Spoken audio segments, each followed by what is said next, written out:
टिबंक one की चर्चा अच्छे खुशहाल वनों में की जाती थी।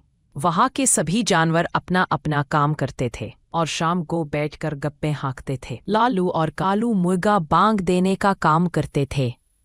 उनके बांग देने के बाद से ही टिबंक वन की दिनचर्या शुरू होती थी। अब तक तो सब कुछ ठीक ठाक ही चलता रहा था, किंतु इन दिनों टिबंक वन में अच्छी खासी अशांति मची हुई थी। आजकल वहाँ पर शहरी मुर्गा आया हुआ था।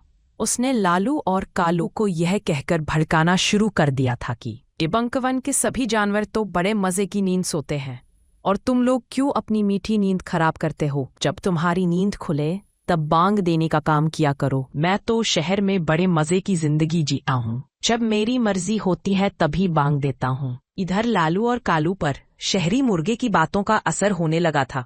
वे अब अपनी मनमानी करने लगे थे। जब उनकी नींद खुलती थी तब बांग देते थे। इसी वजह से टिबंक वन की दिनचर्या ही गड़बड़ा गई थी। इस बारे में जब उनसे बात की गई तो उन लोगों ने टिबंक वन के सदस्यों से मुंहजोरी की और उन्हें उल्टा जवाब दे दिया था। सभी आश्चर्यचकित थे। वे गुस्से में आ गए थे तथा लालू और कालू को सबक सिखाना चाहते थे। ऐसे में जंगल के कुछ बड़े सदस्यों ने उन्हें समझाया कि अगर हम ठंडे दिमाग से काम लें तब ही बात बन सकती है। काफी सोचने पर उनके दिमाग में बात आई कि शहरी मुर्गे के आने के बाद से ही लालू और कालू में बदलाव आया है।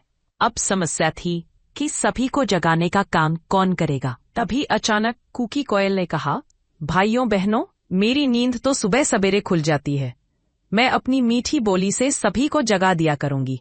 कुकी की बात सुनकर सभी के चेहरे खिल उठे थे। इधर कुछ दिनों बाद शहरी मुर्गा शहर वापस चल दिया था। ऐसी अवस्था में लालू और कालू को पूछने वाला कोई नहीं रह गया था। सभी सदस्यों ने लालू कालू से अपने सभी प्रकार के संबंध तोड़ लिए थे।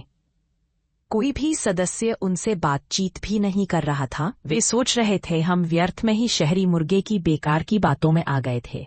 इसी वजह से हमने अपनों को ठेस पहुंचाई है। ऐसा लगता है कि हमें कोई माफ नहीं करेगा। अपने दोस्तों के व्यवहार का लालू और कालू पर इतना अधिक प्रभाव पड़ा, वे बीमार पड़ गए थे। उनसे उठा भी नहीं जा रहा था। इस बारे में जब टिबंक वन के जानवरों को पता चला तो सब कुछ भूलकर वे उनकी तबीयत का पता करने गए थे। उनका अच्छे से अच्छे डॉक्टर से इलाज करवाया गया था।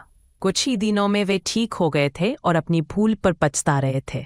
उनके इस दयनीय पछतावे को देखकर उन्हें यह सोचकर माफ कर दिया गया कि दूसरों के बहकावे में तो कोई भी आ सकता है। माफी पाकर वे काफी खुश नजर आ रहे थे। इस खुशी के अवसर पर लालू कालू ने कहा, भाइयों बहनों, अपनों में जो अपनापन होता है वह परायों में कहाँ होता है।